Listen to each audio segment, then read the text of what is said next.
Assalamualaikum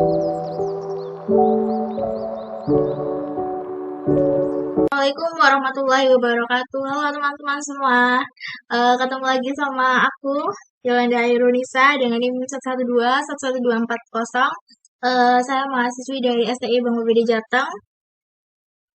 Di sini saya akan membuat video mengolah dan menyajikan data, tetapi dengan data yang berbeda. Datanya sudah diberikan oleh Bapak Lutfi. Di sini juga sudah saya inputkan. Kalau teman-teman masih bingung gimana sih cara menginputkan data ke dalam SPSS, teman-teman boleh mengunjungi video saya yang pertama di minggu pertama, yang paling bawah itu. Di situ saya sudah membuat video mengenai penginputan data di SPSS. Itu ya teman-teman. Kita langsung saja untuk pengolahan datanya. Kita langsung saja. Yang pertama, kita diminta untuk menentukan median modus, nilai data terkecil, nilai data terbesar, rentang, simpangan baku, varian, koefisien kurtosis, koefisien squeeze untuk variabel usia. Jadi ini datanya data mahasiswa ya teman-teman, dari Pak Lutfi. Oke, langsung saja kita ke analis. Kita ke deskriptif statistik. Kita ke deskriptif. Lalu kita masukkan variabelnya umur ya teman-teman. Kita ke option. Kita centang semua yang ada di sini, kecuali sum ya teman-teman. Lalu continue. Lalu kita oke.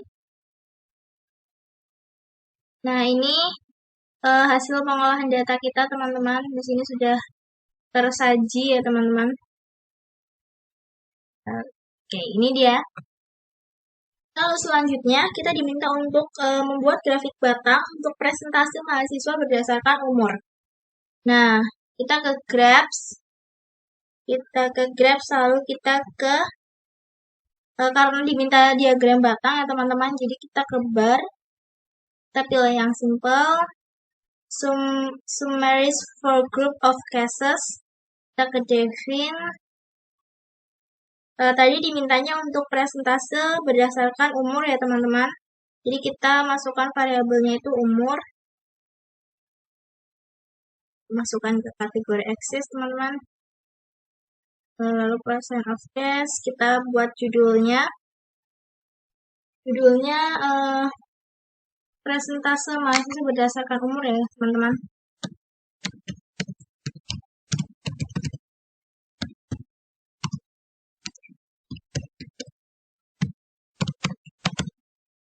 Oke, kita continue.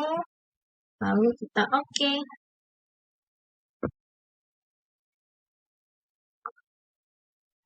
Kita menunggu grafiknya keluar ya teman-teman, karena grafiknya perlu diproses.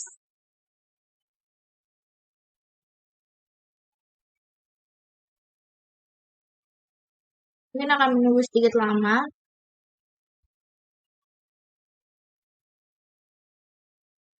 Nah, ini adalah datanya ya teman-teman. Di sini diagram sudah tersaji diagram batangnya, lalu ini ukurnya, ini presentasenya, begitu ya teman-teman. Oke, selanjutnya kita akan membuat grafik batang untuk presentasi mahasiswa berdasarkan agama. Oke, seperti tadi ya teman-teman, sama kita ke Grabs, karena diagram batang lagi, kita ke bar lagi, kita pilih untuk yang simple. Summary for group of cases, kita define. Kita keluarkan dulu umurnya ya teman-teman, karena tadi dimintanya agama. Oke. Titlesnya kita ganti berdasarkan agama ya teman-teman. Continue, lalu oke. Nah, ini adalah grafiknya teman-teman. Kebanyakan Islam ya teman-teman. Oke, selanjutnya kita akan membuat grafik lingkaran nih teman-teman untuk menggambarkan rata-rata mahasiswa, usia mahasiswa berdasarkan alamat. Oke, kita ke graphs dulu. Lalu kita ke pie karena ini ya teman-teman, lingkaran. Kita pilih value of individual cases karena rata-rata Devin. Silent presentnya kita masukkan usia, umur sama ya teman-teman. Variabelnya kita masukkan alamat. Oke, kita masukkan judul, rata-rata usia mahasiswa berdasarkan alamat. Continue, lalu kita oke. Ini proses ya teman-teman. Nah, ini dia teman-teman. Ini adalah grafik lingkaran rata-rata usia mahasiswa berdasarkan alamatnya. Gitu ya teman-teman. Lalu selanjutnya ini untuk yang terakhir ya teman-teman. Kita akan mengolah data ini yang terakhir dan menyajikannya ke dalam diagram. Terakhir ini kita disuruh membuat diagram garis. Garis yang menggambarkan rata-rata usia mahasiswa berdasarkan agamanya. Caranya sama seperti tadi, kita ke graphs. Lalu karena garis ya teman-teman, kita ke line. Kita pilih simple. Lalu value of individual cases. Lalu kita ke Devin. Line ininya kita ambil umur, karena tadi berdasarkan umur. Lalu kita variabelnya kita menggunakan agama ya teman-teman. Ya, agama. Kita tulis judulnya.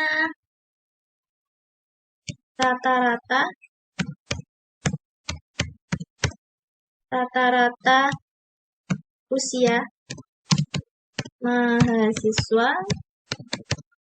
berdasarkan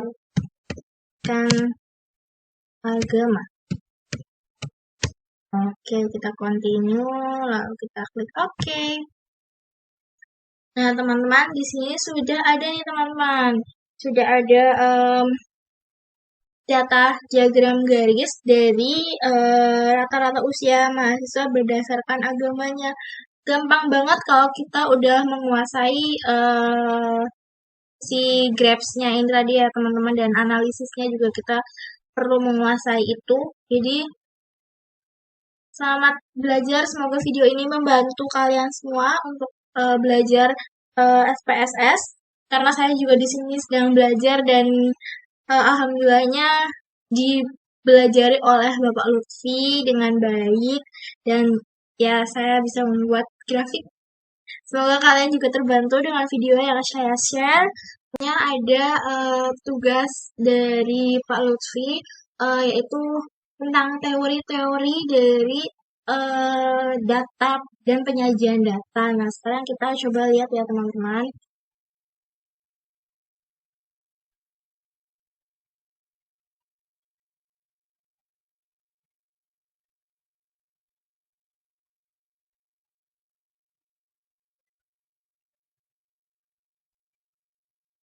Nah, yang pertama ada apa sih tujuan dari pengolahan data?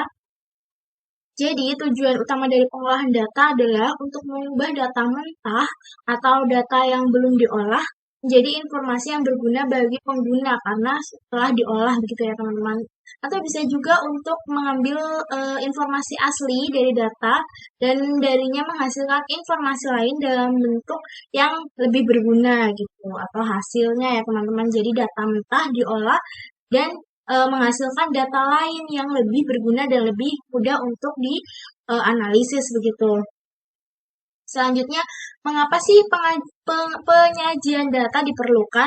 Nah, penyajian data sangat diperlukan karena data yang telah diolah akan memudahkan penggunanya untuk menganalisis data tersebut, yang akan memudahkan dalam mengambil keputusan. Tentu saja ya teman-teman, jika data yang kita peroleh itu lebih dapat dibaca atau dianalisis, maka akan sangat memudahkan kita juga untuk mengambil keputusan begitu dalam mengambil keputusan. Oke, selanjutnya eh, diminta untuk mencari tabel frekuensi. Nah, ini adalah tabel frekuensi ya teman-teman. Seperti ini rentang nilai lalu frekuensinya berapa begitu ya teman-teman. Saya rasa teman-teman juga sudah cukup mengerti mengenai tabel frekuensi. Lalu ada tabel klasifikasi. Tabel klasifikasi adalah tabel yang menunjukkan atau memuat pengelompokan data. Nah, ini tuh contohnya ya teman-teman ada jantan, ada betina. Ini contoh tabel yang kambing di kota Y menurut jenisnya. Ini ya teman-teman. Lalu selanjutnya kita akan melihat contoh tabel kontingensi. Nah, ini contoh tabel kontingensi nih teman-teman. Nah, ini begini. Lalu selanjutnya kita akan mencoba melihat contoh tabel korelasi. Seperti apa sih tabel korelasi ini? Nah, ini adalah contoh tabel korelasi. Lalu selanjutnya ada grafik. Kita mulai ke grafik ya teman-teman. Kita dari kemarin mempelajari pengolahan data, lalu kita menyajikannya ke dalam grafik. Sebenarnya grafik itu contohnya seperti apa sih? Apa saja begitu. Nah, di sini ada yang batang ini biasa disebut histogram, tapi lebih banyak disebut grafik batang ya. Ada kalau di kita seperti itu. Lalu ada grafik garis, itu juga bisa disebut grafik poligon.